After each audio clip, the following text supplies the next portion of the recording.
کیا وہ میری دی ہوئی نعمتوں پر شکر کرتا ہے یا کہ نہ ملنے والی چیز کے لیے میری ناشکری کرتا ہے؟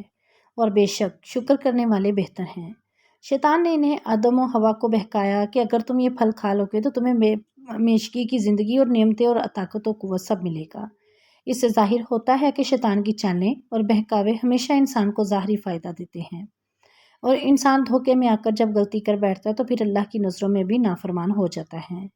اسی طرح جب آدم و حوا نے شیطان کے بہکاوے میں آ کر وہ پھل کھایا تو اللہ نے انہیں جنت سے نکال دیا اور زمین پر پھینک دیا۔ بے شک اللہ نافرمانوں کو سخت سزا دینے والا ہے۔ اللہ نے انہیں زمین پر پھینکا، ان سے جنت کی امارات چھین لی گئیں، لیکن ساتھ ہی رحم بھی کیا کہ توبہ کا دروازہ کھول دیا۔ بے شک اللہ اپنے بندے سے 70 ماؤں سے زیادہ پیار کرتا ہے۔ حضرت آدم نے اللہ سے توبہ کی تو اللہ نے انہیں معاف فرما دیا۔ بے شک درگزر کرنا شان ربی ہے۔ بعد اس کے اللہ تعالیٰ نے حکم دیا کہ اب زمین پر رہو اور زمین سے کھاؤ پیو اور فائدہ حاصل کرو، اور خبردار شیطان مردود کی شر سے اللہ کی پناہ مانگتے رہنا، بے شک وہ تمہارا کھلا دشمن ہے۔ ایک وقت مقررہ کے بعد ہم تمہیں اپنے پاس واپس بلائیں گے اور تمہارے اعمال کے مطابق جزا و سزا کا معاملہ ہوگا۔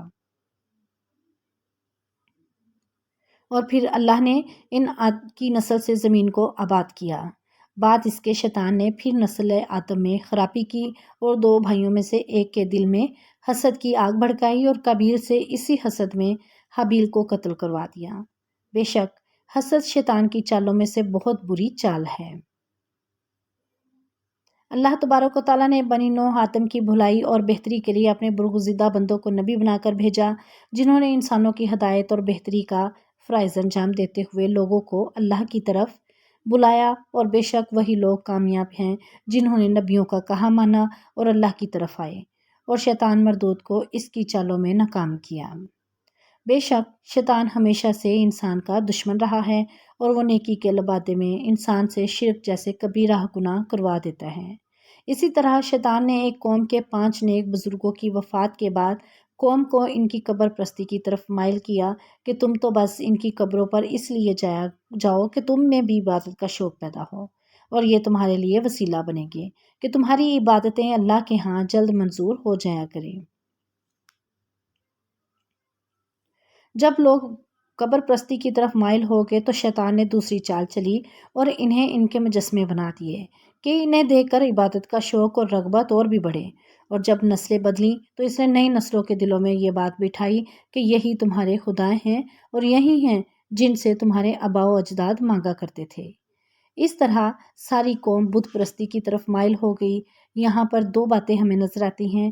ایک تبلیغ کی اہمیت کہ اگر وہ لوگ اپنی نسلوں تک صحیح بات کی تبلیغ کر کے جاتے تو شاید وہ لوگ اس طرح بت پرستی کی طرف مائل نہ ہوتے، اور دوسری بات کہ بت پرستی کی ابتدا اولیاء اللہ اور نیک و برگزیدہ بندوں کی قبروں سے ہی شروع ہوئی، جس کا مطلب صاف ہے کہ نیک اور برگزیدہ بندوں کی قبروں کو عبادت گاہ بنا لینا یا سمجھنا ناقص عقل لوگوں کا وتیرہ ہے۔ بے شک عبادت کے لائق صرف اللہ کی ذات ہے، اور اس بات پر اولیاء اللہ کو بھی برا بھلا کہنا اور اول فول بولنا کہ یہ سب انہی لوگوں کی وجہ سے ہے، یا یہ کہ بزرگ اور اولیاء کو سرے سے ماننا ہی غلط ہے، یہ بھی ناقص عقل بات ہے۔ اللہ تعالیٰ ہمیں اپنے نیک اور برگزیدہ بندوں کا ادب و احترام کرنے والا اور اپنے پیارے حبیب صلی اللہ علیہ وآلہ وسلم کی تعلیمات کی پیروی کرنے والا اور حق سچ کی تلقین و ترغیب کرنے کی توفیق عطا فرمائے، آمین یا رب العالمین۔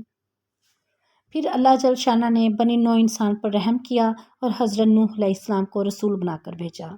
انہوں نے 950 سال تبلیغ اور دعوت اللہ کا فرائضہ سر انجام دیا، لیکن بمشکل 8280 لوگ ایمان لائے۔ یہاں یہ بات واضح ہوتی ہے کہ حق اور سچ کے لیے کبھی کبھی صدیوں محنت بھی کرنی پڑتی ہے، اس میں جلدی سب نہیں ہوتا، مصائب آلام رنج سبھی جھیلنا پڑتا ہے۔ بے شک حق کا راستہ مشکل ہے، لیکن اس کی منزل پر آسانیاں ہیں۔ نبی اللہ کی اس قدر محنت پر بھی وہ لوگ نہ سمجھے تو اللہ نے ان پر قحط سالی جیسے عذاب بھیجے۔ تب حضرت نوح نے کہا اب بھی وقت ہے، استغفار کر لو، یہ گمراہی میں ڈوبے لوگ نہ مانیں۔ یہاں یہ بات واضح ہوتی ہے کہ بعض اوقات پریشانیاں اور دکھ آزمائش نہیں بلکہ اللہ کی ناراضگی کی وجہ سے بھی ہو سکتی ہیں، اور ان کے لیے آسان حل کثرت سے استغفار، اور بے شک اللہ معاف کر دینے والا ہے۔